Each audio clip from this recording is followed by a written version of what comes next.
706. Quanto tempo se deve empregar no exame de consciência? Deve empregar-se no exame de consciência mais ou menos tempo, conforme a necessidade, isto é, conforme o número e a qualidade dos pecados que agravam a consciência, e conforme o tempo decorrido desde a última confissão bem feita. 707. Como se pode facilitar o exame para a confissão? Facilita-se o exame para a confissão, fazendo todas as noites o exame de consciência sobre as ações do dia. Parágrafo 4º. Da dor ou arrependimento. Uma mulher pecadora da cidade, quando soube que estava à mesa em casa do fariseu, trouxe um vaso de alabastro cheio de perfume e, estando a seus pés, por detrás dele, começou a chorar. Pouco depois, suas lágrimas banhavam os pés do Senhor, e ela os enxugava com os cabelos. Beijava-os e os ungia com o perfume. E disse a ela: Perdoados te são os pecados. São Lucas, capítulo 7, versículo do 37 ao 38 e 48. 708. Que é a dor dos pecados?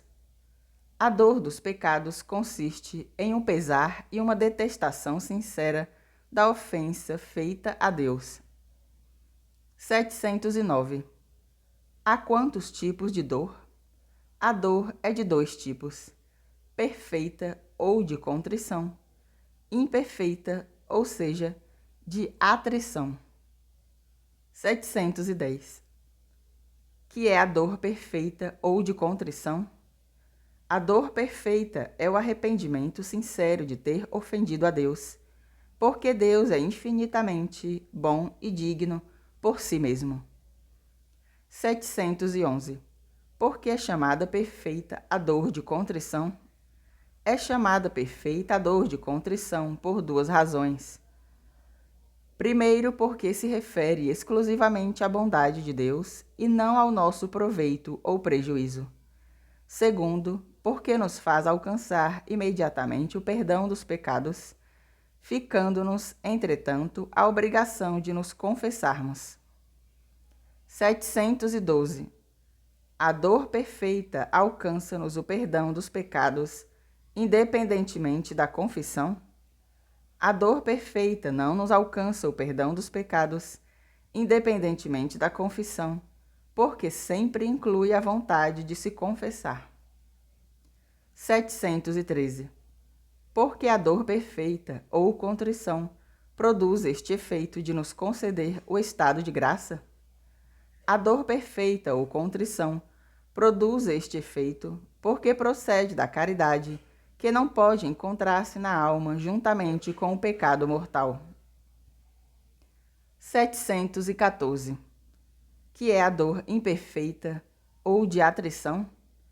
A dor imperfeita ou de atrição é aquela pela qual nos arrependemos de ter ofendido a Deus como nosso supremo juiz, isto é, por temor dos castigos que merecemos e nos esperam nesta ou na outra vida, ou pela própria fealdade do pecado.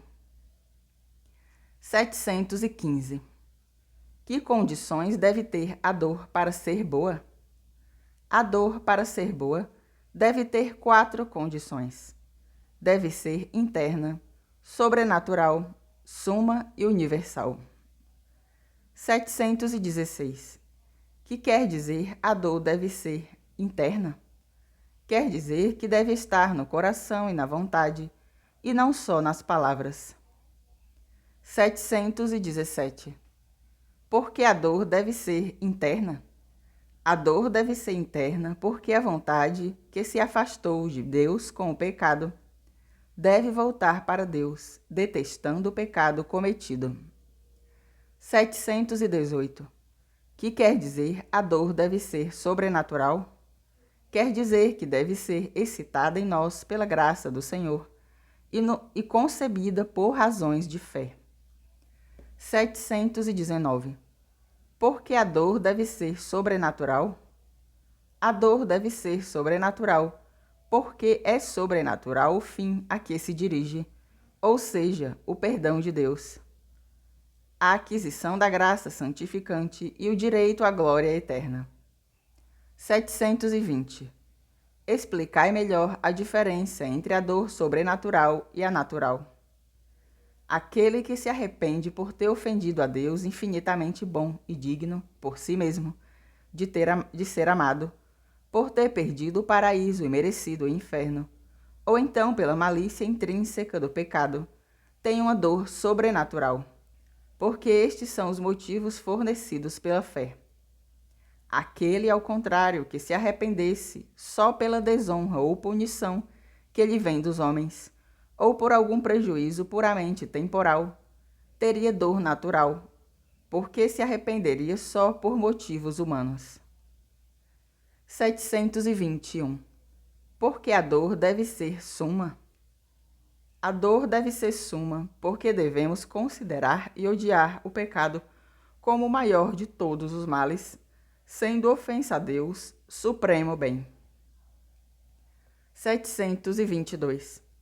Para ter dor dos pecados, é porventura necessário chorar, como às vezes se chora pelas desgraças desta vida? Não é necessário que materialmente se chore pela dor dos pecados, mas basta que no íntimo do coração se deplore mais o ter ofendido a Deus do que qualquer outra desgraça. 723. Que quer dizer que a dor deve ser universal? Quer dizer que se deve estender a todos os pecados mortais cometidos. 724. Porque a dor se deve estender a todos os pecados mortais cometidos? Porque quem não se arrepende, ainda que seja de um só pecado mortal, continua sendo inimigo de Deus. 725. Que devemos fazer para ter dor dos nossos pecados? Para ter dor dos nossos pecados, devemos pedi-la de todo o coração a Deus e excitá-la em nós com a consideração do grande mal que temos feito em pecar. 726. Como fareis para vos excitardes a detestar os pecados? Para excitar a detestar os pecados, primeiro, considerar o rigor da infinita justiça de Deus e a deformidade do pecado que desfigurou a minha alma e me fez merecedor das penas eternas do inferno. Segundo, considerar que perdi a graça, a amizade e a qualidade de filho de Deus e a herança do paraíso. Terceiro, que ofendi meu Redentor que morreu por mim e que os meus pecados foram a causa da sua morte. Quarto, que desprezei o meu Criador, o meu Deus, que lhe voltei as costas, a ele, meu sumo bem, digno de ser amado sobre todas as coisas e servido fielmente. 727.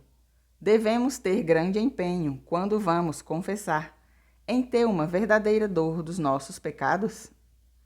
Quando vamos nos confessar, devemos certamente ter muito empenho em ter verdadeira dor dos nossos pecados, porque esta é a coisa mais importante de todas, e se não houver dor, a confissão não é válida.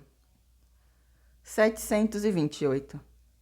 Quem se confessa apenas os pecados veniais deve ter dor de todos? Quem se confessa apenas os pecados veniais, para se confessar validamente, basta que se arrependa de algum deles, mas para alcançar o perdão de todos, é necessário que se arrependa de todos os que reconhece ter cometido. 729. Quem se confessa só de pecados veniais e não está arrependido nem sequer de um só, faz uma boa confissão? Quem se confessa só de pecados veniais e não está arrependido nem sequer de um só, faz uma confissão nula. A confissão, além disso, é sacrílega, se adverte que lhe falta a dor. 730. O que é necessário fazer para tornar mais segura a confissão só de pecados veniais? Para tornar mais segura a confissão somente de pecados veniais, é prudente acusar, com verdadeira dor, também algum pecado mais grave da vida passada, ainda que já confessado outras vezes.